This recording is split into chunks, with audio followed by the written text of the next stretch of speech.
चलो बच्चों, चलो स्टार्ट। Good morning everyone. पक्का क्या है कंफर्म कर लो। Good morning, good afternoon. अब गुड नाइट भी बोल दो, जाता हूं मैं। चलो, शैल वी स्टार्ट। तो दोस्तों, हम लोग अभी शुरू कर रहे हैं हमारा next chapter, branch accounting. Okay, तो actually the name of the chapter is accounting for branches including foreign branches.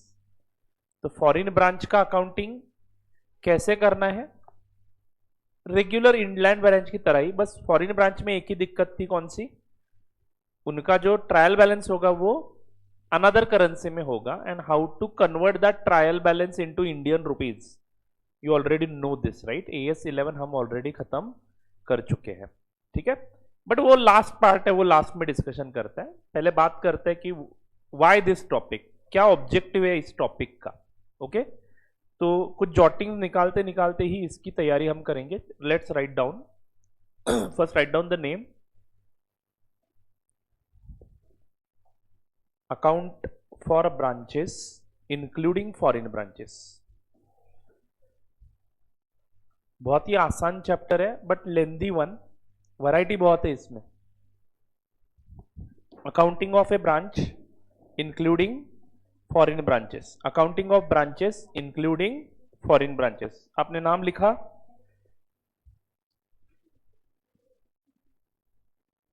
किस चीज के लिए? होमवर्क के लिए। अब मैं कैसे बताऊं अभी, आप लोग तो मतलब मुझे कुछ ज्यादा ही एक्सपर्ट समझ रहे हो इस एरिया का। तो कभी भी आओ और पूछो पेजेस कितने छोड़ने। कितने क्वेश्चन थे होमवर्क के लिए? 3 थे।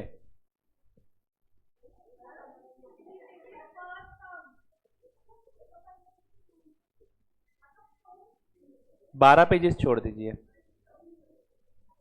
बैलेंस शीट भी बनाने हैं ना।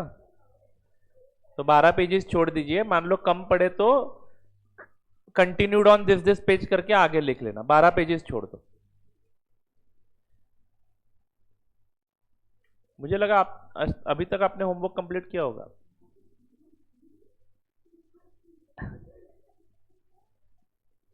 चलो, शैल वी स्टार्ट। अरे बच्चों बोलो ना। प्रियंका जी गुस्सा क्यों कर रहे हो आप? मेरा गुस्सा इनके ऊपर क्यों निकाल रहे हो आप? Write down, objective of learning branch accounting.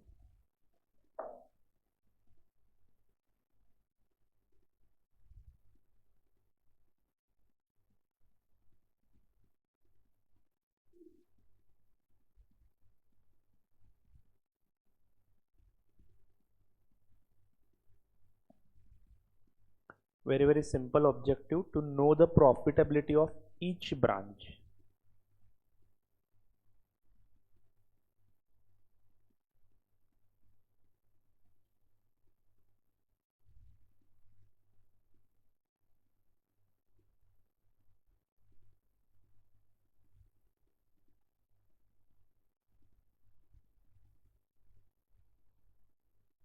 Okay, very simple objective. we are going to prepare financial statements of every branch. Why do we prepare financial statements? To know the profitability.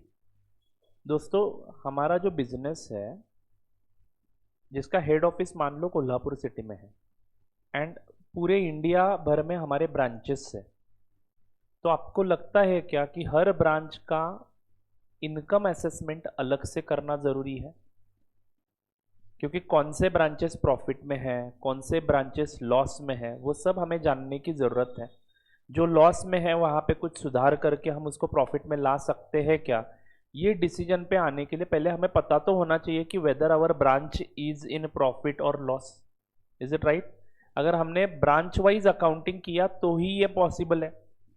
तो ये branch wise accounting करने के तरीके कौन से है उसकी बातचीत हमें इस चैप्टर में करनी है। सर ये ब्रांच वाइज अकाउंटिंग करना क्या इंडियन लॉज के मुताबिक या फिर इंडियन लॉज के अनुसार रिक्वायर्ड है? Answer is no. आपने पूरे अकाउंटिंग के लॉज पढ़े हुए हैं ऑलरेडी। कहीं पे भी आपने ये पढ़ा क्या कि every company has to maintain the record branch wise? Section 128 में पढ़ा था कि ब्रांच के रिकॉर्ड्स बना के रखो, but branch wise profitability, branch wise P&L account, branch wise balance sheet, financial statements branch wise बनाने हैं क्या? बिल्कुल नहीं। हम as a organization, whole organization एक P&L एंड एक बैलेंस शीट बनाता है। Is it right? अब आप होल्डिंग सब्सिडरी की बात मत करो, अगर उसका लीगल एग्जिस्टेंस ही अलग अलग है तो ऑब्वियसली होल्डिंग कंपनी का फाइनेंशियल स्टेटमेंट अलग बनेगा, सब्सिडरी का फाइनेंशियल स्टेटमेंट अलग बनेगा, क्योंकि लीगल स्टेटस ही अलग अलग है। यानी वो company, subsidiary company in itself is a company ना, तो उनको कंपनी लॉ अलग से अप्लाई हो ही जाता है, तो उनको भी फाइनेंशियल स्टेटमेंट्स बनानी ही है। बट उस सब्सिडरी कंपनी की मान लो 10 ब्रांचेस है, तो वो 10 ब्रांच मिला के एक ही फाइनेंशियल स्टेटमेंट बनाने का लॉ अभी तक हम पढ़े हैं। तो पहला इंपॉर्टेंट मुद्दा, ब्रांच अकाउंटिंग करना मैंडेटरी नहीं है। मैंडेटरी नहीं है। ये टॉपिक यहां पे रखा क्यों, आई डोंट अंडरस्टैंड, बिकॉज अभी तक जितने भी टॉपिक्स हमने पढ़े हैं वो सब के सब रिलेटेड टू कंपनी अकाउंट्स थे। ये एक अकेला चैप्टर है जिसका कंपनी अकाउंट के साथ दूर दूर तक कोई संबंध नहीं, ना ही अकाउंटिंग स्टैंडर्ड के साथ इसका कोई रिलेशन है। ये अकाउंटिंग हम इंटरनल पर्पस के लिए कर रहे हैं। यानी ब्रांच का प्रॉफिट निकालना है तो ऑप्शन नंबर 1 आपके दिमाग में क्या आ रहा है? How can we calculate profit of each branch? How can we record maintain the records? जरा उसके बारे में सोचिए। हर ब्रांच का ट्रायल बैलेंस अलग से निकालना चाहते हो तो आपको हर ब्रांच में सेपरेट सेट ऑफ बुक्स बनाने पड़ेंगे, उनके पर्सनल अकाउंट्स, उनके रियल अकाउंट्स, उनके नॉमिनल अकाउंट्स। यानी मान लो इस इंडिया में हमारे 10 ब्रांचेस है तो 10 जगह पे 10 अकाउंटेंट को रखना पड़ेगा जो हर ब्रांच का अकाउंटिंग अलग से रिकॉर्ड करेगा, और हर ब्रांच अपना अपना ट्रायल बैलेंस निकालेगी। बाद में हमें क्या करना पड़ेगा? हेड ऑफिस का ट्रायल बैलेंस और ब्रांच के सारे ट्रायल बैलेंस कंसोलिडेट करने पड़ेंगे। अगर आपका ब्रांच का बिजनेस इतना बड़ा है कि उसको सेपरेट अकाउंटेंट रखने की जरूरत है तो बनाओ separate books. Are you getting the point here? Overall what is the objective of branch accounting? I want to know the profitability of each branch. So I have option number 1 to maintain the separate set of books, but I will do that if my branch is of that size, that kind of volume we sell from that particular branch, उतने employees है वहाँ पे, उतना turnover है। Are you getting all the things here?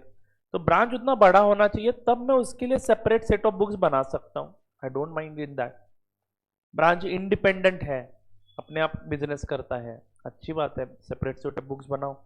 Branch के एनएचओ के बीच में transaction बहुत कम है, ब्रांच अपना अपना बिजनेस कैरी ऑन कर रहा है, सेपरेट सेट बनाओ, कोई दिक्कत नहीं है। Are you getting it? But मान लो ब्रांच छोटा सा ही है, ब्रांच काम क्या करता है? वहां पे सेल ऑर्डर बुक करता है और हमें बता देता है हेड ऑफिस को, और हम यहां से डायरेक्टली गुड्स उनको डिलीवर कर देते हैं।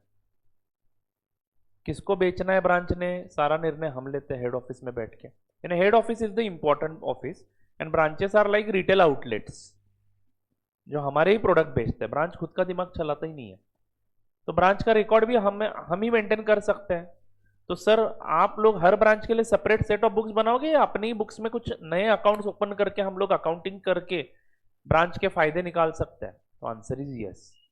तो हम हमारे बुक्स में भी अकाउंटिंग करके, मतलब एचओ अपने ही बुक्स में अकाउंटिंग करके हर ब्रांच का प्रॉफिट सेपरेटली आइडेंटिफाई कर सकते हैं। ये टेक्निक आपको सिखानी है। ऑलरेडी आप थोड़ा बहुत सीखे हो कहीं ना कहीं किसी ना किसी टॉपिक में। आपको परसों मैंने जॉइंट वेंचर का अकाउंटिंग स्टैंडर्ड पढ़ाया। उसमें जो पहला केस था अपना, कौन सा, जॉइंटली कंट्रोल्ड ऑपरेशन का, उसमें हम लोग हमारे ही बुक्स में जॉइंट वेंचर की प्रॉफिटेबिलिटी निकाले कि नहीं? कौन सा अकाउंट ओपन किया था हमने? Joint venture account. सेम तरीका है यहाँ पे भी, लेकिन इसमें एक 2-3 मेथड्स आपको पढ़ाए गए हैं। You can use different methods, but you will find the same result. What is the objective of branch accounting? I want to know the profitability of each branch. This is the main objective. I don't want branches asset separately, branch के liability separately. If you do want those all things, then what you can do? Prepare separate accounts for that branch. पूरा ही balance sheet चाहिए ना आपको, balance sheet चाहिए, P&L चाहिए, branch के separate books ही बना दो। Are you getting it? But मान लो सिर्फ मुझे ब्रांच का प्रॉफिट जानना है, तो हम हमारे बुक्स में यानी एचओ के बुक्स में अकाउंटिंग करके भी हम लोग प्रॉफिटेबिलिटी आइडेंटिफाई कर सकते हैं। तो I hope you got the overall idea behind this topic. And for this there is no accounting standard, for this there is no accounting law. Are you getting this? This we are doing for internal purpose.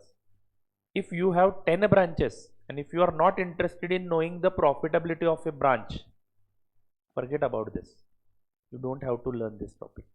It is up to you whether you want to know the profitability of your branch separately or not. There is no such law. Overall आपको आपके organisation का financial statement बनाना है। Are you all getting this? Branches wise आपको P&L बनाने की जरूरत नहीं है। तो सर ओवरऑल ऑर्गेनाइजेशन का बनाएंगे, उसमें सभी ब्रांचेस का सेल करके दिखाएंगे, सभी ब्रांचेस के खर्चे अपने ही खर्चे करके दिखाएंगे। एचओ ही एंट्री मारेगा अपने ही बुक्स में, बट उसको आइडेंटिफाई नहीं करेगा कि इस ब्रांच का इतना खर्चा है। ओवरऑल मान लो सैलरी दिल्ली ब्रांच के लिए मैंने 10 लाख की पे की है, मुंबई ब्रांच के लिए 10 लाख की पे की है, एंड मान लो चेन्नई ब्रांच के लिए 10 लाख की सैलरी पे की है। अगर आप सेपरेट रिकॉर्ड बनाना चाहते हो, हर ब्रांच की प्रॉफिटेबिलिटी आइडेंटिफाई करना चाहते हो, तो आपको इसका हिसाब किताब रखना पड़ेगा कि दिल्ली का कितना है, मुंबई का कितना है, चेन्नई का कितना है। अगर आप सेपरेट प्रॉफिटेबिलिटी निकालना ही नहीं चाहते हो तो सिंपल है, आप एचओ के बुक्स में एंट्री मार दो, सैलरी कहीं पे भी पे करो, एंट्री क्या होगी? Salary account debit to bank account. Payment कहीं से भी होने दो, salary account debit to bank account. Are you getting it? तो उस केस में आप लोग ओवरऑल सैलरी आपके ओवरऑल इनकम में से माइनस करके ओवरऑल प्रॉफिट निकलेगा। सभी ब्रांच का प्रॉफिट उसमें है by the way, but I want to know कि इस टोटल प्रॉफिट में से इस ब्रांच का कितना है, इस ब्रांच का कितना है, इस ब्रांच का कितना है। Are you getting this? What is the objective of branch accounting? To know the profitability of the business. Okay fine. तो write down on the next line. Very simple topic बच्चों। For the purpose of accounting, ये हमें 4 दिन में खत्म करना है बच्चों। आज तारीख कौन सा है? 25। चलो कल से पकड़ लेते हैं, 26, 27, 28। 1 तारीख को ये खत्म करना है हमें। 1 तारीख को लास्ट लेक्चर होगा इसका, ठीक है? होप सो कि संडे को लेक्चर लेना है, दूसरा कोई ऑप्शन नहीं है अपने पास, ठीक है? For the purpose of accounting,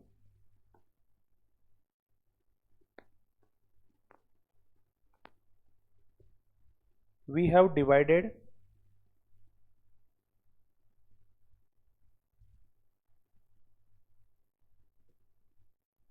branches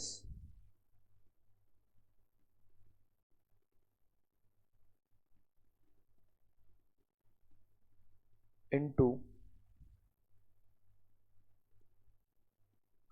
2 parts.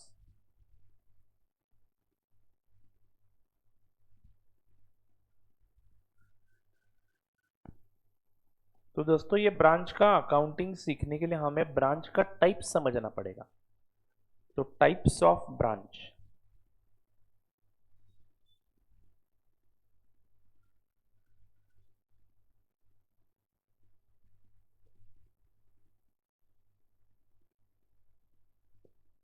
Inland branch मतलब domestic branches,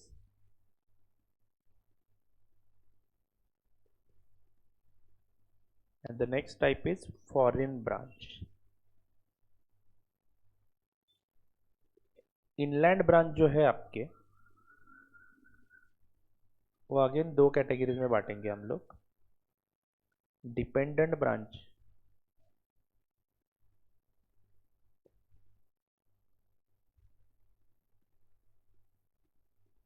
independent branch.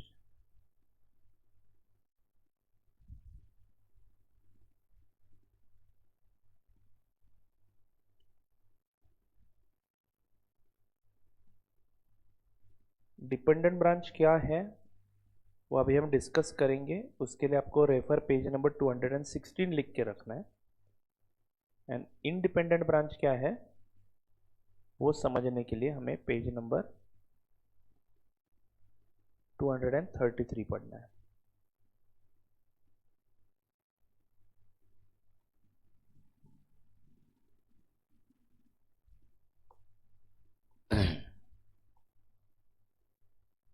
Okay, तो let's revise. What are the types of branches? Inland branch, foreign branch. Foreign branch सबसे लास्ट में डिस्कस करना है. उसमें सिर्फ एक ही चीज डिस्कस करनी है जो ऑलरेडी हमें पता है, conversion of trial balance into Indian rupees. That's it. उसके बाद एक बार रुपयों में आ गया, उसके बाद अकाउंटिंग इसके हिसाब से करना है. And mostly foreign branches are independent one, because उनको उनके उनके बुक्स उनके कंट्री के हिसाब से मेंटेन करने ही पड़ेंगे. तो फॉरेन ब्रांचेस का अकाउंटिंग हम इंडिपेंडेंट मान के ही करते हैं. इंडिपेंडेंट ब्रांचेस में mostly separate set of books बनाए जाते हैं. एंड डिपेंडेंट ब्रांचेस में हम लोग सेपरेट सेट ऑफ बुक्स नहीं बनाएंगे. एचओ के बुक्स में ही कुछ एक्स्ट्रा लेजर अकाउंट्स ओपन करके ब्रांच वाइज प्रॉफिटेबिलिटी निकालेंगे. Are you getting it? ये क्लासिफिकेशन करने का रीजन ही यही है कि हमें सेपरेट सेट ऑफ बुक्स बनाने हैं कि नहीं बनाने. तो मैं बता चुका हूं, डिपेंडेंट ब्रांचेस के लिए सेपरेट सेट ऑफ बुक्स नहीं बनते. सेट ऑफ बुक्स मतलब समझ में आ रहा है ना? What is the set of book? Books of accounts क्या क्या आता है उसमें? Journal, laser. तो एचओ के लिए जर्नल, लेजर, ट्रायल बैलेंस अलग से बनाएंगे, उसके फाइनेंशियल स्टेटमेंट अलग से बनाएंगे. ब्रांच के लिए भी सेपरेट सेट ऑफ बुक्स रख सकते हैं हम लोग, लेकिन कौन से केस में रखेंगे? इंडिपेंडेंट ब्रांचेस के केस में. एंड डिपेंडेंट ब्रांचेस के केस में no separate set of books is required, because dependent branch का नेचर समझना है हमें. Are you getting it? तो सिंपल भाषा में, डू यू रिमेंबर बच्चों, integral foreign operation and non integral foreign operation याद है आपको? इंटीग्रल फॉरेन ऑपरेशन क्या था? जो काम अपना मेन कंपनी कर रहा है, इज इट राइट? या फिर जो काम हेड ऑफिस कर रहा है वही सेम काम ब्रांच कर रहा है on behalf of head office. उनको अगर पैसे की जरूरत है तो दे कॉन्टैक्ट हेड ऑफिस.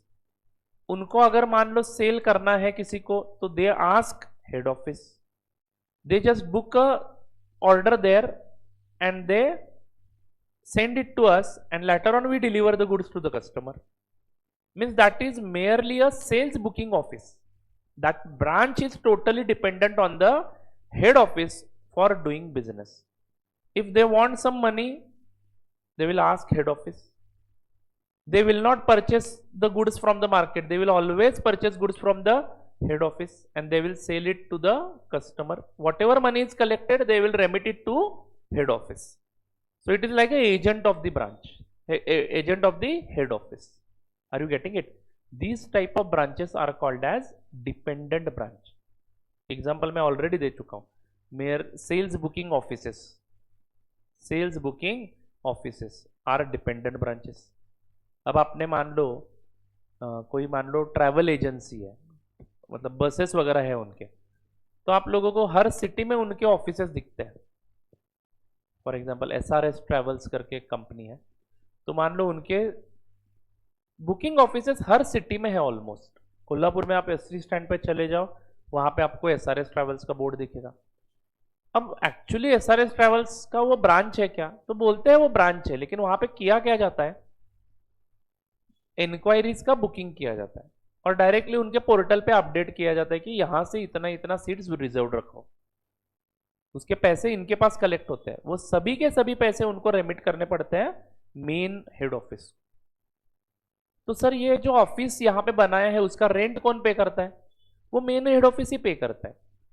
अब सवाल बस इतना है कि उनके भीतर एग्रीमेंट कैसा है, पैसे जो आए हैं उसमें से एक्सपेंस कट करके रेमिट करता है ब्रांच, या पूरा पैसा ब्रांच रेमिट करता है और खर्चों के लिए पैसा वापस हेड ऑफिस से मांगता है।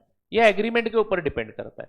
अगर आपके हेड ऑफिस को बेटर कंट्रोल चाहिए तो what should be the rule, पूरा पैसा हमें रेमिट करो और हम आपको बाद में खर्चों के लिए पैसे दे देते हैं। उसका फायदा डबल है, एक तो सेल में से कुछ पैसे कटेंगे नहीं और उनको जो भी खर्च करना है वो हमें ही पूछना पड़ेगा कंपलसरी, क्योंकि रूल क्या बनाया है, सेल का पैसा पहले हमें भेजो, हम आपको खर्चे के पैसे सेपरेटली भेजेंगे।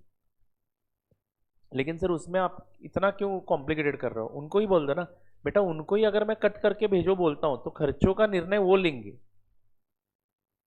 कोई खर्चा करना है कि नहीं करना है उसका डिसीजन वो लेंगे और बचा हुआ पैसा हमें भेजेंगे। एक बार पैसे खर्च हो गए तो I can not reverse it, right. So best method is to tell them to send full money and उनके खर्चे के पैसे भी वो एडवांस में हमसे मांग ले, कोई दिक्कत नहीं है, ये खर्चे इस महीने में होने वाले हैं, इतना पैसा रेमिट करो। तो ये ब्रांच आपको किस प्रकार का लग रहा है, पूरी तरह से डिपेंडेंट है हेड ऑफिस के ऊपर। It is just office, that's it. Are you getting it? Whereas independent branch कैसा होगा, ऑन देयर ओन, उनको किसको बेचना है वो खुद डिसाइड करेंगे। बट ये सिर्फ एक इंडिकेटर्स की डिस्कशन हो रही है। खैर आपके क्वेश्चन में आपको लोड लेने की जरूरत नहीं है, आपके क्वेश्चन में बताया जाता है कि whether the branch is dependent और इंडिपेंडेंट। ओके, क्या है, एक आध पॉइंट उल्टा हो सकता है। अभी मान लो कोई एक आध ब्रांच है जो ऑर्डर बुक करता है और हेड ऑफिस के गुड्स ही मांगता है, तो हमें लगेगा कि वो डिपेंडेंट है, बट वो उसके साथ साथ बाहर से गुड्स खरीदता भी है और दूसरे पब्लिक को बेचता भी है, रेंट का खर्चा वो खुद पे करता है उनके कलेक्शन से, अपना अपना बिजनेस खुद चलाता है, लोन अगर चाहिए तो वो खुद मार्केट से रेज करता है। तो एक इंडिकेटर बस ऐसा है कि वो गुड्स हमारे पास से ज्यादा खरीदते हैं हेड ऑफिस से, इसका मतलब ये नहीं है कि वो पूरा डिपेंडेंट ब्रांच हो गया, उसको भी इंडिपेंडेंट कहा जा सकता है, depends on the circumstances. Okay, हमें इसमें ज्यादा डीप नहीं जाना है, डिटेल में नहीं जाना है, हमें बस समझना है कि सर डिपेंडेंट ब्रांचेस के लिए हम लोगों को क्या करना है, हम लोगों को सेपरेट सेट ऑफ बुक्स नहीं बनाने हैं, बट इंडिपेंडेंट के लिए हमें सेपरेट सेट ऑफ बुक्स बनाने हैं। तो आपको क्या लगता है which one will be more easier, separate set बनाना या सेपरेट सेट नहीं बनाना? सेपरेट सेट बनाना will be more easier to understand. Are you getting this? And now as you have completed your consolidation part, आप लोगों को ये और अच्छे से समझ में आ जाए, इसको लास्ट में रखने का रीजन ही यही है। इंडिपेंडेंट ब्रांचेस जनरली बच्चों को मुश्किल लगता है, but now you know how to consolidate the balance sheet, बराबर है ना। तो हमें ब्रांच का रिजल्ट हेड ऑफिस के रिजल्ट में बस कंसोलिडेट करने का क्वेश्चन पूछते ही ये लोग इंडिपेंडेंट ब्रांचेस में, क्योंकि इंडिपेंडेंट ब्रांचेस में आपको अकाउंटिंग नहीं पूछा जा सकता। अब परचेस की एंट्री ब्रांच क्या मारेगा, वो आपको अभी पूछेंगे क्या सी एंटर के लेवल पे, ट्रायल बैलेंस बनाने के लिए बोलेंगे क्या, नहीं। Are you getting it? But institute is more interested in dependent branch questions, because इसमें हमें ब्रांच के जो ट्रांजेक्शन्स होते हैं वो एचओ की बुक्स में रिकॉर्ड करने हैं, वो कैसे करने हैं उसकी बातचीत आज के लेक्चर में करेंगे। समझ में आया? तो हमें टाइप्स ऑफ ब्रांच समझ में आ गए। टाइप्स ऑफ ब्रांच में डिपेंडेंट ब्रांच, इंडिपेंडेंट ब्रांच, ये कैटेगरीज क्यों की है मैंने इसका रीजन ही बता दिया आपको। Dependent branches separate set of books नहीं रखते, उनका अकाउंटिंग एचओ की बुक्स में ही किया जाता है, यानी डिपेंडेंट ब्रांच बिजनेस करेगा वहां पे, लेकिन अकाउंटिंग होगा एचओ के बुक्स में, क्योंकि वो डिपेंडेंट है, उसका सब रिकॉर्ड एचओ के पास होता है। ब्रांच क्वार्टरली या फिर मंथली कुछ रिपोर्ट्स भेजेगा, सेल कितना हुआ ब्रांच की तरफ वो वही बताएंगे ना, फिर उसमें से पैसा कितना रेमिट किया वो हमें पता चल जाएगा, जितना हमें मिला उतना रेमिट किया। बट ऐसा भी हो सकता है कि कुछ पैसे उसने रेमिट किए लेकिन इन ट्रांजिट है, तो शायद उसने 10 लाख रेमिट किए, आपको मिले हैं 9 लाख रुपए, तो 1 लाख रुपए इन ट्रांजिट रिकॉर्ड करने पड़ेंगे। सारे ट्रांजैक्शन डिपेंडेंट ब्रांच के केस में कौन रिकॉर्ड करेगा, हेड ऑफिस। अब हेड ऑफिस अपने बुक्स में अपने खुद के ट्रांजैक्शंस भी रिकॉर्ड करेगा और एचओ के ट्रांजैक्शंस भी रिकॉर्ड करेगा, अपने खुद के ट्रांजैक्शंस भी रिकॉर्ड करेगा और हेड ऑफिस के ट्रांजैक्शंस भी ब्रांच के ट्रांजैक्शंस भी रिकॉर्ड करेगा। Are you getting it? तो दोनों मिक्स करने हैं क्या? अभी मान लो ब्रांच में सैलरी पे की, हेड ऑफिस खुद सैलरी भी पे करेगा एंड ब्रांच भी अपने एम्प्लॉयज को सैलरी पे करेगा। तो हेड ऑफिस जब सैलरी पे करेगा तो एचओ क्या एंट्री मारता है अपने बुक्स में? Salary account debit to bank account. बात पकड़ में आ गई? बट ब्रांच जब सैलरी पे करेगा तो एचओ क्या एंट्री मारेगा? सैलरी अकाउंट टू बैंक करेंगे तो कोई फायदा नहीं है आपको, उसमें कोई ब्रांच का सेपरेट प्रॉफिटेबिलिटी नहीं मिलेगा। If you want to know the profitability of branch separately, transfer that much salary to a separate account, means you have to open separate trading account for branches and that trading and P and L account is known as branch account. तो हम लोग हमारे HO के books में कुछ extra ledgers open करेंगे, okay और उन एक्स्ट्रा लेजर्स के थ्रू हम लोग ब्रांच का प्रॉफिटेबिलिटी जानेंगे। सर लेकिन उस केस में ब्रांच के एसेट्स लायबिलिटीज हमें सेपरेटली पता नहीं चलेंगे। हम रफ अकाउंट्स यूज करके भी वो सेपरेटली पता कर सकते हैं। What are the techniques of it? Let's understand it through dependent branch accounting. Okay, तो shall we start discussing dependent branches later on. इसके बाद हम लोग क्या डिस्कस करेंगे? Independent branches. इसमें हमें कोई अकाउंटिंग करने का प्रश्न नहीं आता है मोस्टली, क्योंकि उनके बुक्स अलग होते हैं, हमारे बुक्स अलग होते हैं। हाँ, उनमें अगर हमारे बुक्स, हमारे भीतर और ब्रांच के भीतर जो ट्रांजैक्शंस है, मतलब मेरे बुक्स में, एचओ के बुक्स में जो ब्रांच का अकाउंट बैलेंस है वो ब्रांच के बुक्स में एचओ के अकाउंट को दिखना चाहिए। वो नहीं दिख रहा है तो वो रिकंसिलेक्ट करना पड़ता है हमें। वो कैसे करना है वो वहां पे देख लेंगे। इंडिपेंडेंट ब्रांचेस के क्वेश्चन हम अलग से पढ़ेंगे एंड उसके बाद हमें फॉरेन ब्रांचेस का बस एक्स्ट्रा एक्टिविटी कौन सा करना है? Foreign branches obviously will be independent one, बराबर है ना, क्योंकि उनको रिकॉर्ड्स बनाने ही पड़ेंगे। दूसरे देश में काम कर रहे हो तो उनके लॉ के मुताबिक अकाउंटिंग रिकॉर्ड्स बनाने ही पड़ेंगे। Is it right? हाँ, तो उस केस में दोस्तों फॉरेन ब्रांचेस का अकाउंटिंग ऑलरेडी डन होता है सेपरेटली बुक्स, सेपरेट बुक्स में। उसका जो ट्रायल बैलेंस होगा वो उनके कंट्री के करेंसी में होगा, उसको बस इंडियन करेंसी में कन्वर्ट कैसे करना है ये ऑलरेडी हम लोगों ने पढ़ा है। ठीक है, तो वो हमें प्रैक्टिस करना है यहाँ पे। And you know monetary items कैसे कन्वर्ट करने हैं, नॉन मॉनेटरी आइटम्स कौन से रेट से कन्वर्ट करने हैं, उसमें वापस जो एक्सपेंसेस के अकाउंट्स है वो कौन से एवरेज रेट से कन्वर्ट करने थे, and monetary items closing rate से कन्वर्ट करने थे। नॉन मॉनेटरी आइटम्स आईएफओ है तो हिस्टोरिकल कॉस्ट, नॉन इंटीग्रल है तो क्लोजिंग रेट से कन्वर्ट करना था। Difference between, difference after converting it जो आता है वो आईएफओ के केस में पी एंड एल को भेजना था एंड एनएफओ के केस में एफसीटीआर अकाउंट को भेजना था। याद है ना सब कुछ? हाँ, तो वो टेबल याद करना है, वापस से लिखवाऊंगा, डोंट वरी। तो फॉरेन ब्रांचेस का अकाउंटिंग सबसे लास्ट फेज में होगा। टॉपिक बहुत बड़ा है बच्चों, क्योंकि डिपेंडेंट ब्रांचेस के प्रॉफिटेबिलिटी को फाइंड आउट करने के लिए हमें 3 मेथड्स पढ़ने हैं। ओके, तो dependent branch is the biggest one, उसके बाद इंडिपेंडेंट ब्रांच एंड उसके बाद फॉरेन ब्रांच। ये हमारी टॉपिक की टाइमलाइन रहने वाली है। चलो आगे बढ़ो बच्चों। तो write down accounting of dependent branches.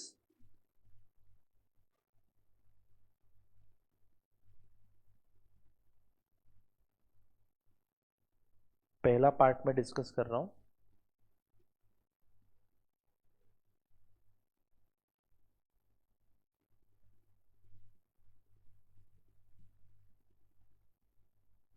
Accounting of dependent branches.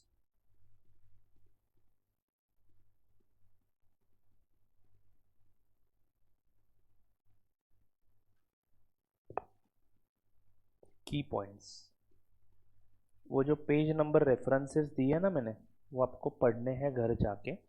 मैं उसके कुछ की पॉइंट्स यहाँ पे लिखवा रहा हूँ जो हमारे अकाउंटिंग के पॉइंट ऑफ व्यू से इंपॉर्टेंट है। लिखेंगे accounting for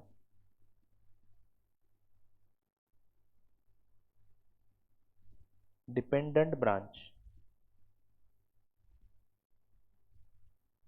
is done by the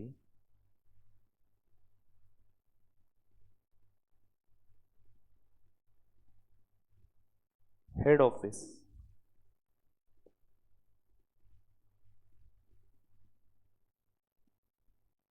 in its own books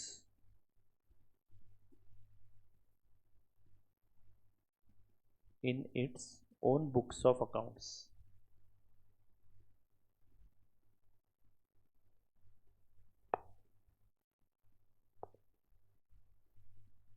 By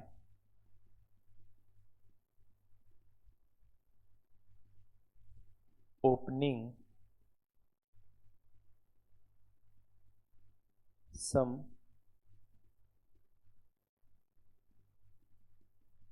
extra ledgers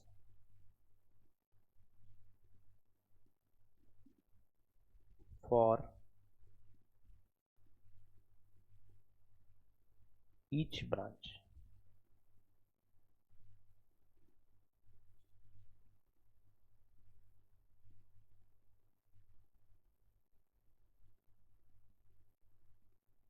That is, no separate set of books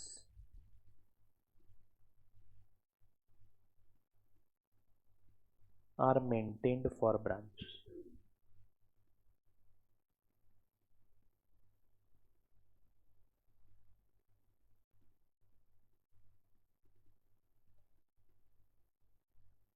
No separate set of books are maintained for branch. Number 2, for finding out profit,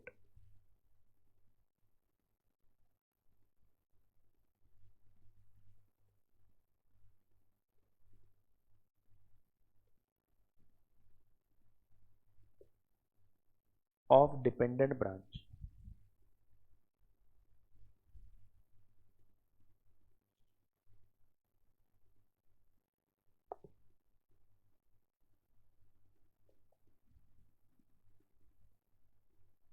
there are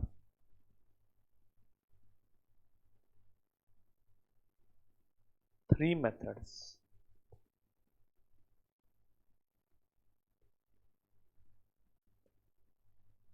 Out of which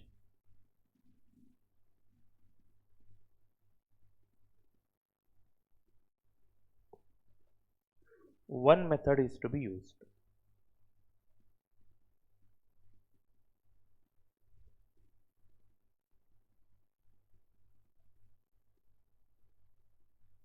Out of which one method is to be used.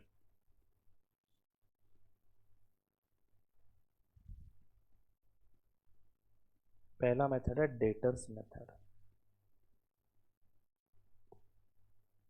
दूसरा method है stock and debtors method,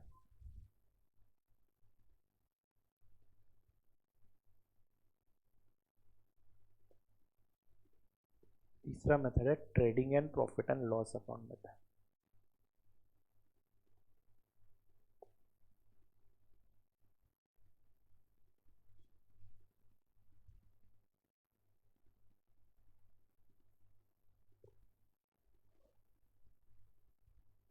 okay, तो तीन method आप लोगों को समझ में आ गए. यानी डिपेंडेंट ब्रांचेस के लिए इन तीन में से कोई भी एक मेथड आप यूज कर सकते हो. इन मेथड्स में आप लोग अपने ही बुक्स ऑफ अकाउंट्स में, एचओ के बुक्स ऑफ अकाउंट्स में कुछ एक्स्ट्रा लेजर्स ओपन करने वाले हो और ब्रांच का प्रॉफिट आपको सेपरेटली दिखना शुरू हो जाएगा.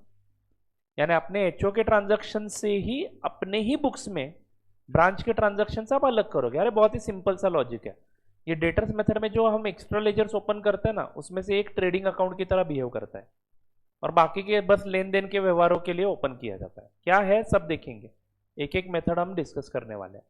और ये जो ब्रांच के प्रॉफिटेबिलिटीज हम निकालने वाले हैं, यानी जितने भी क्वेश्चंस आपके बुक में हैं, वो सारे क्वेश्चन आप इन तीनों मेथड से सॉल्व कर सकते हो. ठीक है, तो मैं आपके मॉड्यूल में कौन सा सोल्यूशन है उसको देख के उसका उल्टा मेथड यूज करके सॉल्व करता हूं. तो आपके बुक में दूसरा एग्जांपल आ जाता है, सॉरी सॉल्यूशन दूसरा सेट आ जाता है और पहला वाला मॉड्यूल से रेफर कर सकते हो आप लोग. ठीक है, वो मैं करता हूं, डोंट वरी, प्रैक्टिस पूरी करेंगे तीनों मेथड्स की. चलेगा, आगे बढ़ते हैं. नंबर 3, फिलहाल आपको इतना ही याद रखना है कि there are two types of inland branches, dependent, independent. Independent branches के लिए सेपरेट सेट ऑफ बुक्स बनते हैं. वो कैसे बनते हैं आपको अच्छी तरह से पता है, उसका चर्चा बाद में. अभी डिपेंडेंट ब्रांचेस का अकाउंटिंग सीख रहे हैं. डिपेंडेंट ब्रांचेस में हमें तीन मेथड्स पढ़ने हैं, debtors, stock and debtors method and trading and P&L account method, तीनों क्या है देखते हैं एक एक करके, लेकिन पहले कुछ ये जॉटिंग्स हम लोग कंप्लीट कर लेते हैं। तो write down, while doing accounting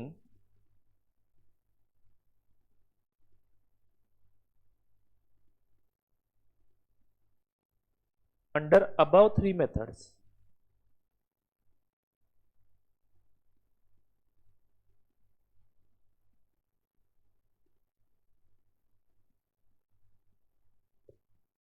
while doing accounting under above three methods,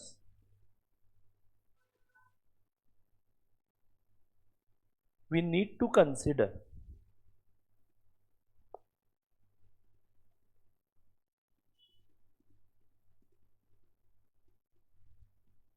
important fact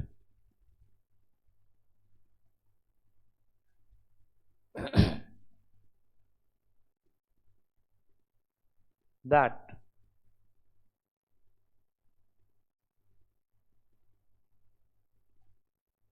whether the goods are sent to the branch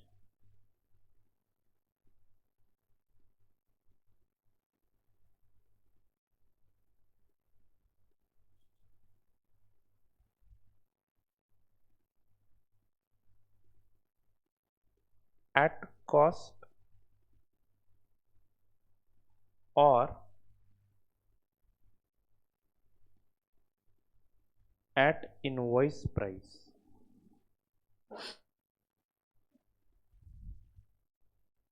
ये इंपॉर्टेंट कंसेप्ट है, बताता हूं क्या सीन है, ये पहले लिख लो, एट कॉस्ट और at invoice price.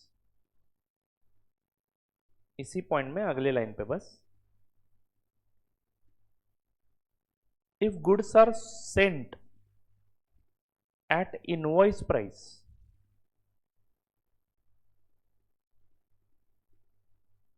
if goods are sent to branch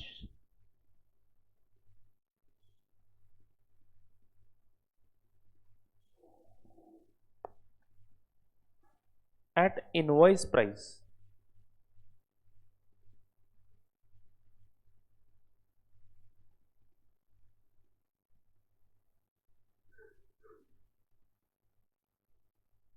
accounting must be done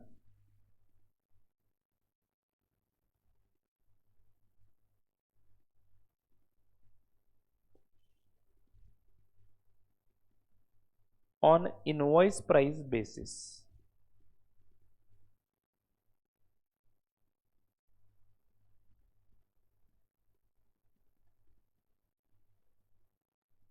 with some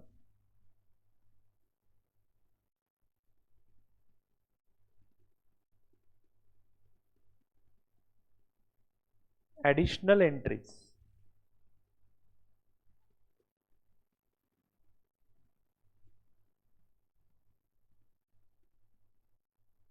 for reversal of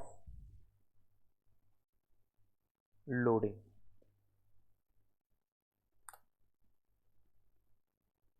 with some additional entries for reversal of loading। Okay, अब ध्यान से सुनिएगा बच्चों, मैं क्या बता रहा हूं। अब मान लो मिस्टर ए हेड ऑफिस चलाते हैं कोल्हापुर सिटी में, ओके, मैन्युफैक्चरर है, mister A is a manufacturer, और जो कोल्हापुर में हम बिजनेस करते हैं मैन्युफैक्चरिंग का, उसको हम हेड ऑफिस बोलते हैं। अब ये जो भी गुड्स बनाते हैं, ये गुड्स ऑल ओवर इंडिया बेचते हैं। तो मान लो मिस्टर ए का कोई रिलेटिव है जो इस बिजनेस में आना चाहता है, तो मिस्टर ए ने बताया कि तुम जाओ दिल्ली में और मैं जो गुड्स बनाता हूँ वो वहां पे बेचो। ओके, मैं जो गुड्स बनाता हूँ वो तुम वहां पे बेचो, और उसमें दिल्ली ब्रांच का जो फायदा होगा उसमें तुम्हें थोड़ा देता हूँ प्रॉफिट और मैं थोड़ा ले लेता हूँ, बराबर है ना। तो इसने अपने रिश्तेदार को ही ये बिजनेस का आइडिया दिया और रिश्तेदार को तैयार किया कि चलो तुम वहां पे जाओ और तुम बिजनेस करो वहां पे, मैं नहीं जा सकता क्योंकि मुझे यहाँ पे बैठ के गुड्स बनाने भी है। तो ये बाहर मैं संभाल लेता हूँ और तुम जाके उसको बेचो बस दिल्ली में, दिल्ली ब्रांच तुम संभालो। तो दिल्ली में एक ब्रांच खोला गया। ओके बच्चों, अब दिल्ली में मिस्टर ए का कोई रिलेटिव जिसका नाम है, मान लो मिस्टर एक्स नहीं चाहिए, मिस्टर पी, ठीक है। तो मिस्टर पी नाम का एक कोई व्यक्ति है जो मिस्टर ए का बिजनेस संभालता है, ब्रांच चलाता है। Okay, bye the way who is the owner of this branch? Obviously mister A is the owner of the branch. तो आपका वो जीएसटी बीएसटी का रजिस्ट्रेशन वगैरह जो है वो ब्रांच के हिसाब से जीएसटी नंबर निकलेगा वगैरह वगैरह वगैरह, जान दो उसमें भी है ना ये सब ब्रांचेस वगैरह। तो नाम किसका है? बिजनेस ए का ही है, बस ब्रांच अलग से काम कर रहा है। जो संभालता कौन है? मिस्टर पी, ब्रांच का हेड है मिस्टर पी। अब मान लो ये 100 रुपए में गुड्स बनाते हैं, कॉस्ट ऑफ मैन्युफैक्चरिंग कितनी है? नहीं तो मान लो ए खरीद के बेचता है गुड्स, बनाता नहीं है, मैन्युफैक्चर नहीं है, ट्रेडर है ए, बट कोल्हापुर में बेचता है। अब दिल्ली में जाके बेचना है तो दिल्ली में ऑफिस खोलना पड़ेगा ना, दिल्ली में दुकान खोलना पड़ेगा, और गुड्स कोल्हापुर से ही भेजे जाएंगे वहां पे। Are you getting it?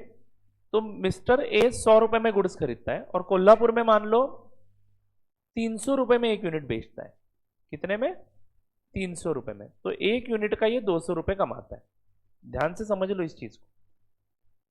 अब यही सेम गुड्स मिस्टर ए ने कहां पे बेचना शुरू किया? दिल्ली में। तो मिस्टर ए जब गुड्स भेजता है तो कुछ ना कुछ तो डॉक्यूमेंट्स भेजेगा ना। आपका जीएसटी का रेफरेंस मैंने जानबूझ के निकाला है यहाँ पे। गुड्स ऐसे ही मतलब बिना डॉक्यूमेंट के भेजे जा सकते हैं नहीं ना, इनवॉइस वगैरह लगेगा कि नहीं? तो ब्रांच को जब गुड्स भेजे जाते हैं तो इनवॉइस बनता है।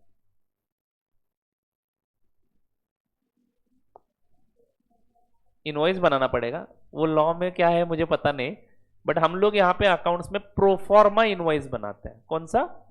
प्रोफॉर्मा इनवॉइस, जो इनवॉइस की तरह दिखता है बट वो रियल इनवॉइस नहीं होता, क्योंकि ब्रांच को देना goods is not my sale. अभी जीएसटी लॉ में क्या है उसमें मुझे लेके मत जाओ please, because I don't know it. मतलब अभी ये 100 रुपए की चीज वहां पे दिल्ली में भेज दी तो मुझे उसके ऊपर का जीएसटी भरना पड़ता है?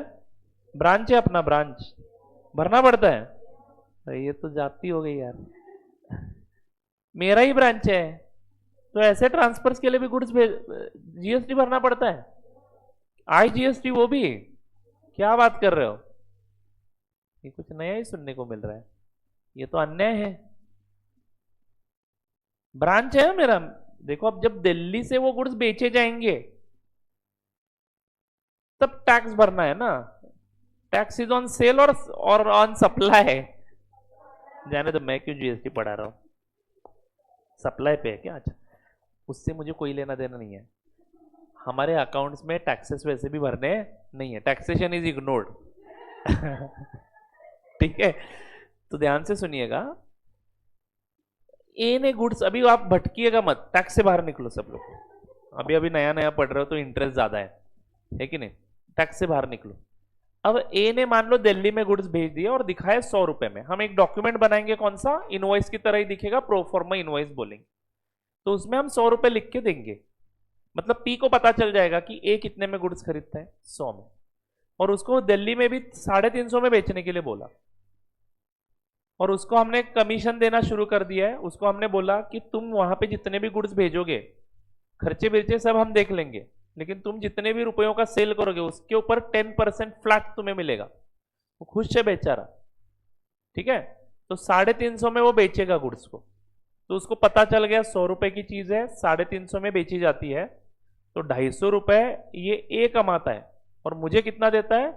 350 का 10% यानी 35 रुपीज। मतलब ये अपने ही एम्प्लॉय को बहुत इंफॉर्मेशन देने जैसा हो गया। Are you getting it? तो उसको पता चल जाएगा कि अपने जो बॉस है, जो हेड ऑफिस में बैठे हुए हैं, वो 250 कमाते हैं और मुझे सिर्फ 35 रुपीज देता है। मतलब उनके हाथ में कितना प्रॉफिट जाएगा? 250 माइनस 35, तो 215 बिना कुछ किए वो कमा रहे हैं और मुझे खाली 35 रुपीज। इसके पेट में दर्द होना शुरू हो जाएगा कि नहीं? इसके दिमाग में क्या आइडिया पॉपअप होना शुरू हो जाएगा? क्यों ना ये गुड्स में डायरेक्टली ए जहां से खरीदता है वहां से ही खरीद लूं। Are you getting the point here? ये मैंने बनाई हुई स्टोरी है, ये मॉड्यूल में वगैरह कुछ कहीं पे नहीं दी है। ये बस आपको कंसेप्ट समझाना था कि लोग ऐसा क्यों करते हैं। नहीं तो आप बाद में जाके पूछोगे सर ये इनवॉइस प्राइस पे दिखाने का क्या चक्कर है? एक्चुअली दिस इज लॉजिकल, इसी के कारण वो किया जाता है, बट ये कहीं पे बुक में नहीं लिखा हुआ है। मतलब आपको प्रॉब्लम समझ में आ गया कि ब्रांच इंचार्ज को सभी कार्ड सभी पत्ते उसके सामने ओपन करके नहीं रखने। तो अब हम क्या करेंगे, उल्टा स्कीम करेंगे। अब ये 100 रुपए की चीज में उसको कितने में बेचता है वो, 350 में ना, तो मैं उसको 200 रुपए प्रॉफिट लगा के भेजूंगा। मतलब मैं मेरे ब्रांच को गुड्स इनवॉइस करते समय थोड़ा सा एक्सेस मार्जिन लगा के उसको भेज दूंगा। इसको बोलते हैं sending of goods at invoice price. बात पकड़ में आ रही है? रियलिटी में उसकी कॉस्ट 100 रुपए है, या आपको पता है, ए को पता है, दैट्स इट। ए दिखाते समय कितने में भेजेगा वो गुड्स, 300 रुपए में। तो इसको लगेगा बाप रे 300 रुपए में गुड्स खरीदता है।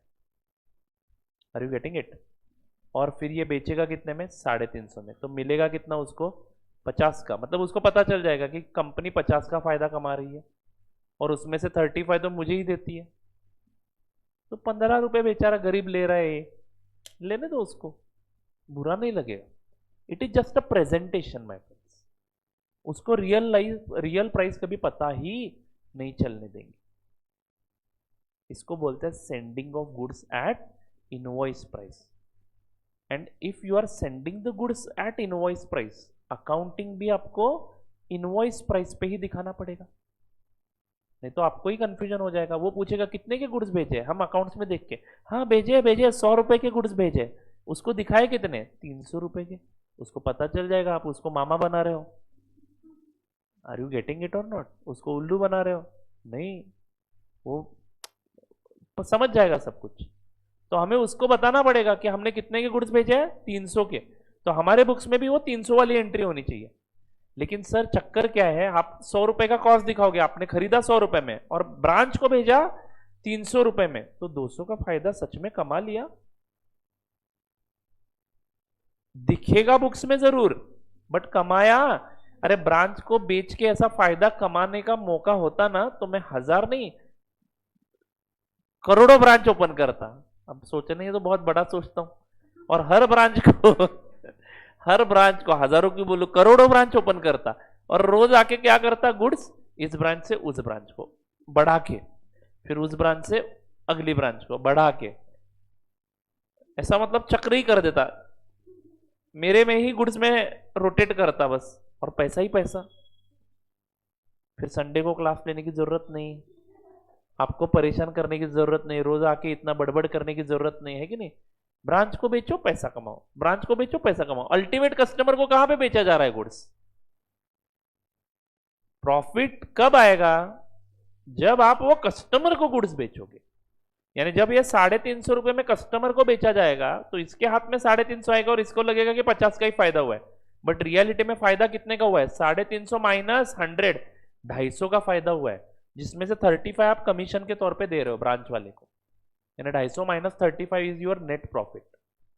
आर यू गेटिंग इट और नॉट? ये रियलाइज प्रॉफिट है बच्चों। रियलाइज प्रॉफिट कब होता है, जब कस्टमर के पास से पैसे आने हैं या फिर आ गए हैं, ऐसा फिक्स हो जाता है। क्रेडिट सेल पे आने हैं ऐसा फिक्स हो जाएगा। क्रेडिट सेल की एंट्री हम अकाउंट्स में करते हैं ना, एज्यूमिंग कि वो पैसे देगा। वर्चुअल सर्टेनिटी होती है हमें कि पैसे देगा। AS 9 में पढ़ा हुआ है हमने, अगर सेल के कलेक्टेबिलिटी के बारे में अगर कोई इशू है तो रिकॉग्नाइज पोस्टपोन द रिकॉग्निशन। याद है? हाँ, सब याद करना है। ओके, तो AS 9 के अनुसार हम क्रेडिट पे हुआ सेल दिखाते हैं, एज्यूमिंग कि उसकी कलेक्टेबिलिटी सर्टेन है। बट बाद में मान लो वो बंदा गलत निकला, तो प्रोविजन फॉर डाउटफुल डेप्ट करो, ऐसा AS 4 बोलता है। Is it right? हाँ। फ्यूचर में अनसर्टेनिटी आई तो रिवर्स मत करो रेवेन्यू को, AS 9 बोलता है। प्रोविजन करो, AS 4 बोलता है। Is it right? हाँ। एनीवे, बट ये क्या केस है, ये तो कस्टमर भी नहीं है। ये गुड्स यहां पे पड़े रहने वाले थे, वो वहां पे जाके बैठेंगे दिल्ली में, ब्रांच है ना अपना, ब्रांच को बेच के थोड़ा प्रॉफिट कमाया जाता है। Are you getting it? But books में दिखेगा ना, बुक्स में परचेस की एंट्री कितने से आएगी, हेड ऑफिस के बुक्स की बात कर रहा हूं। पर हेड ऑफिस का ट्रेडिंग अकाउंट कुछ ऐसा दिखेगा, परचेस की एंट्री आएगी 100 रुपए में और ब्रांच को भेजने की एंट्री आएगी 300 रुपए, तो हेड ऑफिस का ट्रेडिंग तो 200 का प्रॉफिट दिखाना शुरू कर चुका है। सवाल यह है कि ब्रांच ने आगे उन गुड्स को बेचा है कि नहीं बेचा है। आगे उन गुड्स को बेचा है तो ये प्रॉफिट रियलाइज्ड है, दिखाने में कोई दिक्कत नहीं है। बट आगे इन गुड्स को उन्होंने बेचा नहीं है, तो this is and in fact this is not a profit of your company, this is not a profit of head office, this should be a profit of branch. Branch जो गुड्स ब्रांच से बेचेगा वो ब्रांच के profit में दिखना चाहिए, head office के profit में कहां पे दिखा रहे हो। तो दोस्तों ये 300 रुपए पे पहले मैं रिकॉर्ड करूंगा ट्रांजैक्शन, लेकिन इसमें जो छुपा हुआ प्रॉफिट है ना वो मैं रिवर्स भी करता हूं। Sir what's the point in that, पहले रिकॉर्ड करो बाद में रिवर्स करो। बेटा हर ट्रांजैक्शन इनवॉइस प्राइस पे दिखेगा। मान लो ब्रांच वाले ने कभी फोन करके पूछा कि सर आपने कितने रुपए के गुड्स इस साल में भेजे, हमें जरा बता सकते हो क्या। हम निकालेंगे ledger goods send to branch account, उसमें पता चल जाएगा कि कितने रुपए के गुड्स भेजे। हाँ उसी अकाउंट में आपको दिखेगा कि प्रॉफिट भी रिवर्स किया हुआ है, उसको अकाउंट की कॉपी नहीं भेजनी है, हमें रेडी फिगर्स मिल जाते हैं इनवॉइस प्राइस पे। ठीक है, अभी आपको फिलहाल समझना क्या है, ये अकाउंटिंग कर करके आपको ज्यादा समझ में आएगा। अभी आपको फिलहाल समझना क्या है कि गुड्स कभी कभार एट कॉस्ट भी भेजे जाते हैं, जिसमें ब्रांच वाले को सब पता चल जाएगा। अब ब्रांच वाला मान लो मेरा सगा भाई है, अब उससे क्या छुपाना है, और हम इक्वल पार्टनर्स हैं, तो ठीक है कॉस्ट पे दिखाते हैं सारे ट्रांजैक्शन, क्लैरिटी भी रह जाएगी, अपना ही है ना। बट मान लो कोई दूर का रिश्तेदार है, उसको सब कुछ दिखाएंगे तो बाद में यही लूट लेगा। ये बाद में क्या करेगा पता है, इसको सब पता चल जाएगा तो ये खरीदेगा 100 रुपए में सप्लायर के पास से, इसका सप्लायर इसका पीछा करेगा एक दिन वो, ठीक है, और कहाँ पे जाता है खरीदने के लिए जाके देखेगा, और फिर वहां से ये भी जाके इंक्वायर करेगा, वो बोलेगा 100 रुपए में कुछ खरीद लो, तुम्हें बेचा क्या उसको बेचा क्या एक ही है। जो इस मतलब ए जिससे खरीद रहा है वो क्यों ना बोलेगा दिल्ली वाले को बेचने के लिए, वो तैयार है, 100 रुपए में खरीदेगा। और दिल्ली में ये प्रोडक्ट वो 350 में बेचता है ना, ये बाहर से खरीद के कितने में बेचना शुरू करेगा, सस्ते में बेचना शुरू करेगा, क्योंकि इसको अगर 300 में भी बेचा तो भी इसको 200 रुपए मिलता है खुद का प्रोडक्ट बेचने से। 35 रुपीज के लिए कौन एफर्ट करेगा। Are you getting it. हाँ तो ये झंझट नहीं चाहिए आपको, इनको अंधेरे में रखना है तो गुड्स आप इशू करो कौन से प्राइस पे, इनवॉइस प्राइस पे। मतलब इनवॉइस प्राइस में थोड़ा सा लोडिंग कौन करता है, हेड ऑफिस करता है, सो दैट सामने वाले को ज्यादा पता ना चले।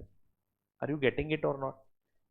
हमें क्या करना है, इनवॉइस प्राइस पे बताया तो इनवॉइस प्राइस पे अकाउंटिंग करना है, लेकिन इनवॉइस प्राइस पे अकाउंटिंग करते समय देयर इज अ पॉसिबिलिटी कि अनरियलाइज प्रॉफिट दिख सकते हैं। वो अनरियलाइज प्रॉफिट क्या है मैं क्वेश्चन में एक्सप्लेन करता हूं, वापस पूरा अकाउंट्स बना के एक्सप्लेन करता हूं, you don't worry about it. But वो अनरियलाइज प्रॉफिट्स हमारे बुक्स में कभी भी दिखने नहीं चाहिए, यानी मैंने ब्रांच को गुड्स भेज के प्रॉफिट कमाया ऐसा मैं कभी नहीं दिखा सकता, बराबर है ना। Is it right. मैंने 100 रुपए की चीज मेरे ब्रांच को 200 रुपए में बेची, डज इट मीन कि आपने 100 रुपए कमाए उसके ऊपर, 100 की चीज 200 में बेची ना सर, कमाए। अरे बेटा वो थर्ड पार्टी नहीं है, अपना ही ब्रांच है, तो गुड्स तुम्हारे गोडाउन में पड़े रहे या उसके गोडाउन में पड़े रहे, बात तो सेम ही है ना। यानी जो गुड्स पड़े रहेंगे उसमें अनरियलाइज प्रॉफिट है। मान लो ब्रांच ने वो 200 की चीज 300 में बेच दी बाहर कस्टमर को, तो कस्टमर के 300 रुपए ब्रांच के पास आ जाएंगे।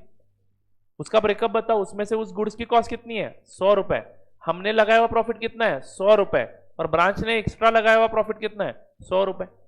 तो ब्रांच के बुक्स में ब्रांच का प्रॉफिट 100 रुपए का दिखना चाहिए, एचओ का प्रॉफिट 100 रुपए का दिखना चाहिए, एचओ का प्रॉफिट 100 रुपए का दिखना चाहिए, एंड गुड्स की कॉस्ट 100 रुपए एचओ के बुक्स में दिखनी चाहिए।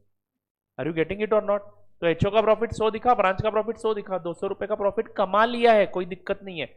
बट जो गुड्स हमने ब्रांच को भेजे हैं और वो ब्रांच के पास पड़े हैं उसमें अनरियलाइज प्रॉफिट है कि नहीं, वो हमें एलिमिनेट करना पड़ता है। कैसे करना है बाद में देखते हैं।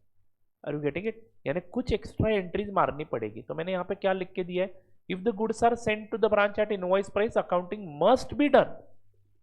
मतलब आपको बुक्स में आपके क्वेश्चन में इनवॉइस प्राइस दिखा तो आप लोगों को सारे एंट्रीज इनवॉइस प्राइस के हिसाब से मारने हैं। Do you get it. Goods भेजने की एंट्री इनवॉइस प्राइस पे, गुड्स वापस आने की एंट्री इनवॉइस प्राइस पे।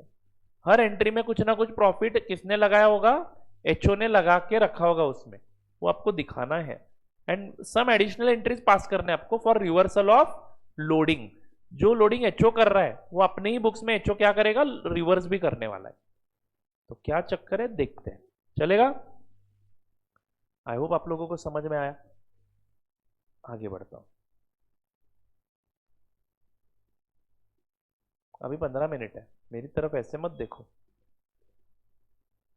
कसा केविलवाना चेहरा करून बघताय की सर जरा घड्याळाकडे बघा।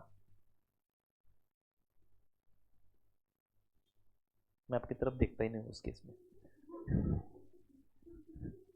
चलो आगे बढ़ो क्या? तो write down fourth point.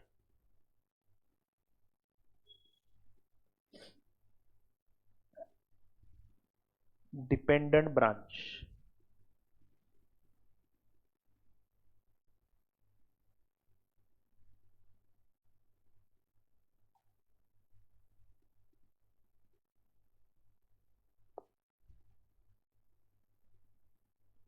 Debtors method. Debtors method.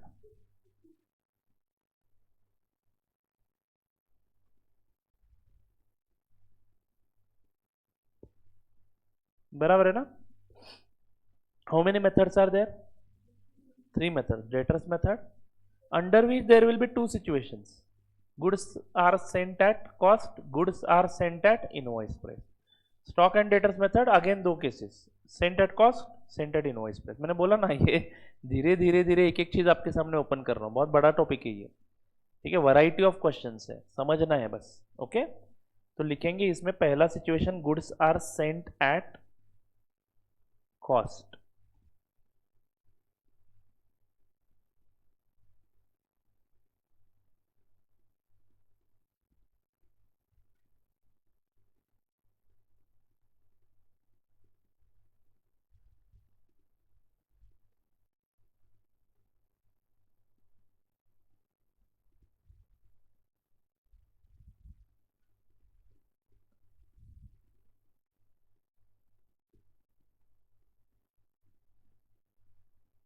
Write down, read theory given on page number 218।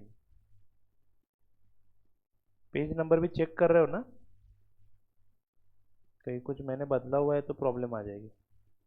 Without fail, without fail ये थ्योरी पढ़नी है आपको, ये मेथड पढ़ने से पहले। 218 नंबर पे है ना डेटर्स मेथड, यहाँ पे दिखा के आपको। ठीक है, तो डेटर्स मेथड पे जो थ्योरी दी है मैंने यहाँ पे, वो पूरी पढ़नी है विदाउट फेल। एक पेज है बस, बाकी कुछ नहीं। ओके, तो write down, under this method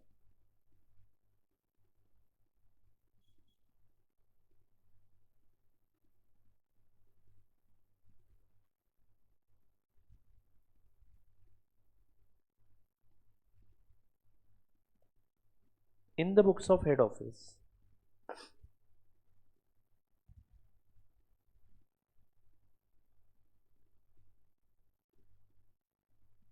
under this method in the books of head office we prepare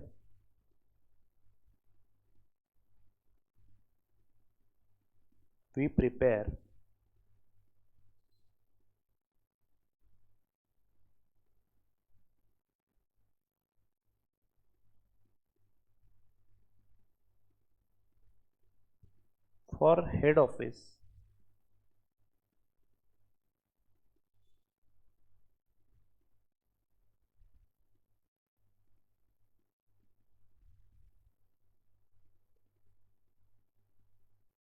all required ledger accounts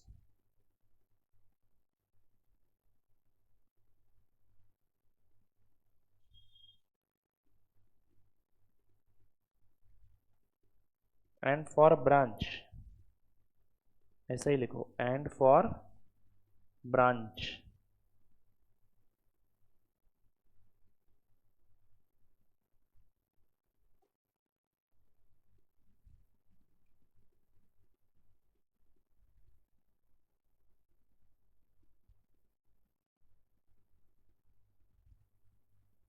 branch account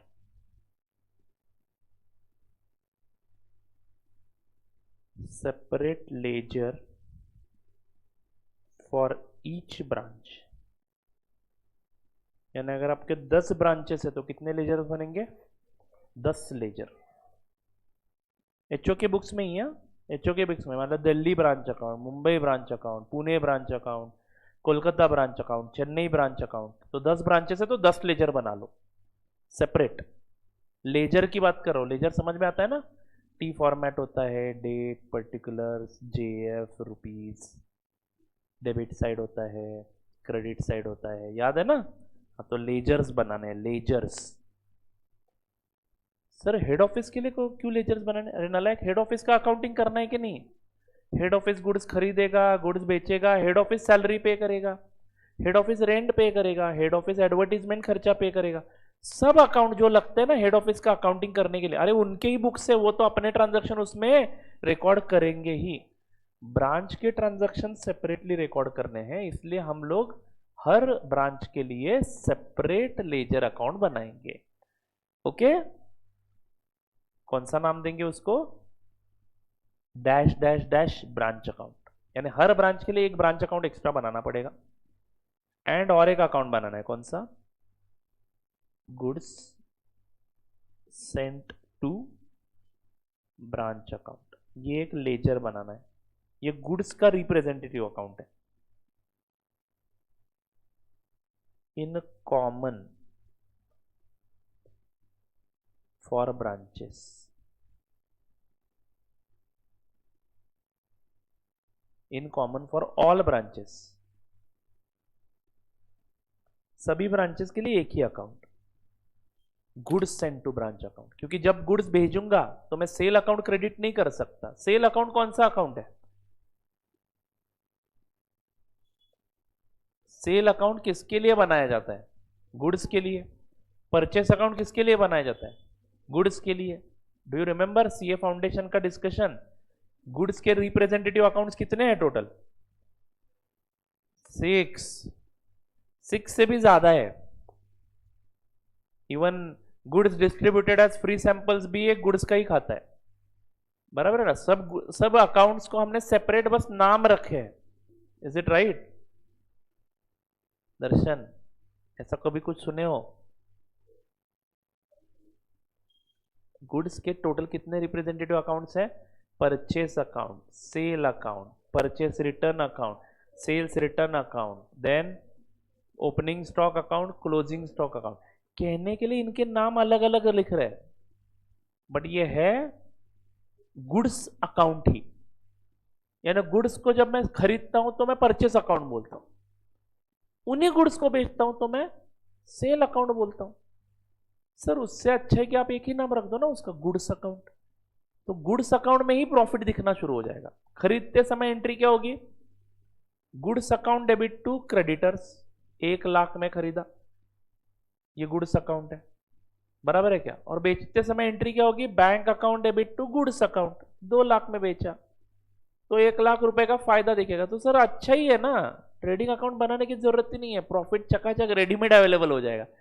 but बेटा यही गुड्स जब तुम रिटर्न करोगे तब भी एंट्री यही होगी, creditors account debit to goods account. तो रिटर्न कितना है, परचेज कितना है, सेल कितना है, ये निकालने के लिए वापस से कैलकुलेटर बैठ के टोटल करना पड़ेगा। तो इन ऑर्डर टू जाते हैं हम लोग,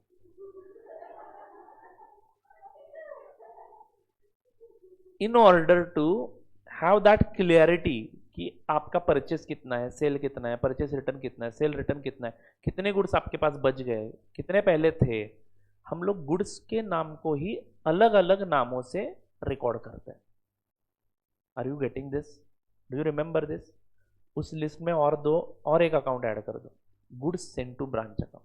क्योंकि जब मैं ब्रांच को गुड्स भेजूंगा I can not call it as sales, और वो मेरे गोडाउन में भी नहीं रहेंगे, क्लोजिंग स्टॉक में भी नहीं रहेंगे, तो कहीं ना कहीं उसका इफेक्ट दिखना चाहिए ना। Goods are going out, bye bye, goods are going out. तो गोइंग आउट के वक्त गुड्स को क्या करना पड़ेगा? क्रेडिट करना पड़ेगा। Debit what comes in, credit what goes out. Are you getting it? तो उस केस में मैं कौन सा अकाउंट क्रेडिट करूं? Can I call it as sales? No, sales dedicated to sales है, ये ब्रांच को भेजा है, ये सेल्स नहीं आपका। तो उसके लिए एक अकाउंट बनाओ, कौन सा, goods send to branch account. Is this point clear to you? ये ब्रांच अकाउंट कौन सा अकाउंट है? ये ब्रांच अकाउंट कौन, सर पाणी पिऊ नका तर सोडा, क्लास सोडून द्या आता बस।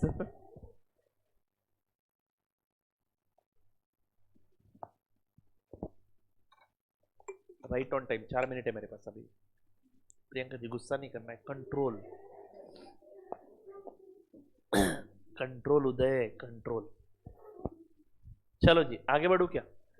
तो ये ब्रांच अकाउंट कौन सा अकाउंट है? पर्सनल अकाउंट है ये। कौन सा अकाउंट है? Personal. And good send to branch is a real account. बाद में वो डेबिट क्रेडिट करने के लिए काम आ जाए। दर्शन को उससे कोई लेना देना नहीं है। Personal real he don't know, है कि नहीं? Really really you don't know real account? मुझे तो कभी कभार टेंशन आता है कि कैसे तुम सीए बनोगे। आई मीन बनोगे, बट ऐसा मत बोलना कि मुझे पता नहीं है। बोलना है ओवर कॉन्फिडेंस में, बोलना है कि सब आता है मुझे, क्योंकि अभी तक तुम फाउंडेशन पास होके आए हो वगैरह वगैरह, बराबर है ना? तो तुमने कभी रूल्स ऑफ अकाउंट्स नहीं पढ़े? कौन है ये टीचर? मुझे नंबर दो, मैं उनसे मिलना चाहता हूं एक ही बार, बस उतना ही। फाउंडेशन में बच्चे पक जाते हैं ये सब सुन सुन के।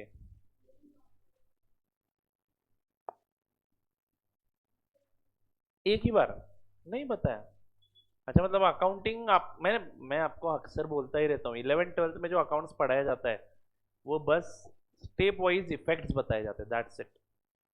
रियल अकाउंट्स पढ़ाते ही नहीं है, क्योंकि उतना समय नहीं होता है उनके पास। 45 मिनट्स में तो मैं बस debit what comes in and credit what goes out ही बताता हूँ। अपने को बहुत समय चाहिए, है कि नहीं? चलो जी आगे बढ़ते हैं। लेकिन देखो उसका फायदा आप इस टॉपिक में होगा, आपकी अंडरस्टैंडिंग अलग लेवल पे जाती है, ठीक है? एंड इवन आपको फाउंडेशन में भी फायदा ही हुआ है उसका। फाउंडेशन में फाइनल अकाउंट्स के क्वेश्चन में कुछ नए एडजस्टमेंट आए तो हम कर पाते थे बिकॉज ऑफ दैट ओनली, ठीक है? तो ऑलवेज रिमेंबर, आपको ये हमेशा मदद करेगा फ्यूचर में। फ्यूचर में आप सीए बनोगे ना, फाइनल में जाओगे तो जरूर बोलोगे कि सर आपने उस वक्त जो बताया था वो उस टाइम रिलेट हुआ हमें, कि ये हमने क्यों किया है नॉल, ठीक है? चलो एनीवे, तो बच्चों आई होप आप लोगों को समझ में आया है अभी तक का डिस्कशन। डेटर्स मेथड में हम क्या करेंगे, एचओ के बुक्स में ही अकाउंटिंग करने वाले हैं। एचओ का अपना अपना अकाउंटिंग चलने दो, जो आज तक सीखे हो वो सेम एचओ के ट्रांजैक्शन एचओ अपने बुक्स में रिकॉर्ड करेगा। बट वही ब्रांच के लिए कोई खर्चा किया, ब्रांच के लिए कोई पेमेंट किया, तो उसका रूटिंग कहां से करना है हमें? ब्रांच अकाउंटिंग से। यानी मान लो ब्रांच के लिए सैलरी पे की, तो एचओ पहली एंट्री अपने बुक्स में क्या मारेगा? Salary account debit to bank. But salary is paid for which branch और एचओ? ब्रांच के लिए। तो let's transfer that salary account debit balance to the branch account. तो अगली एंट्री क्या होगी? Branch account debit to salary. Combine entry क्या करी?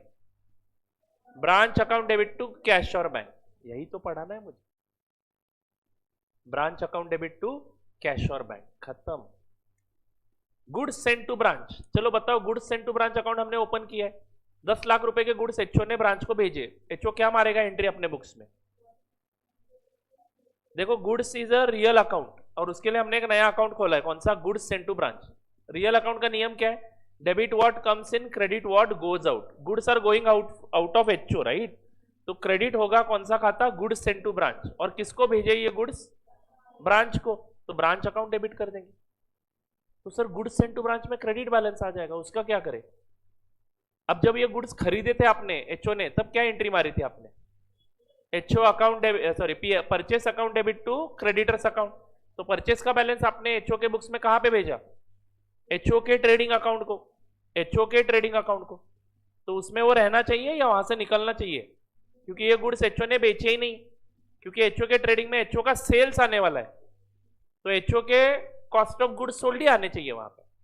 यानी वो गुड्स अगर एचओ खरीद के ब्रांच को भेज रहा है तो वो कॉस्ट एचओ के ट्रेडिंग अकाउंट में नहीं जानी चाहिए, इसलिए इस अकाउंट का क्रेडिट बैलेंस हम यहां से निकाल के ट्रेडिंग अकाउंट में भेज देते हैं। तो अगली एंट्री क्या हो जाएगी? Goods send to branch account debit, पिछले एंट्री में क्रेडिट हुआ था, अब डेबिट कर दो एंड भेज दो उसको एचओ के ट्रेडिंग अकाउंट में। तो एचओ का ट्रेडिंग अकाउंट क्रेडिट हो गया, मतलब वहां से वो परचेसेस निकल के ब्रांच अकाउंट में चले गए। ये आपको कल लिख के दिखाता हूं मैं आपको, और अच्छे से समझ में आ जाएगा।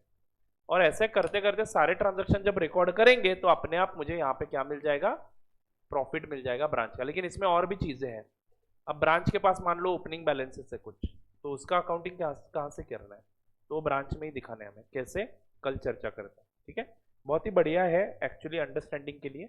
कल के लेक्चर में इसको कंटिन्यू करेंगे। कल अपना रेगुलर टाइम रहेगा और कल इवनिंग में आई थिंक मोहित सर का एक्स्ट्रा लेक्चर है, तो हमारा अभी नेक्स्ट स्लॉट में कब आता है मैं बताऊंगा। ठीक है, चलो आज के लिए बस इतना ही, मिलते हैं कल के लेक्चर में, तब तक के लिए टाटा बाय बाय, सी यू।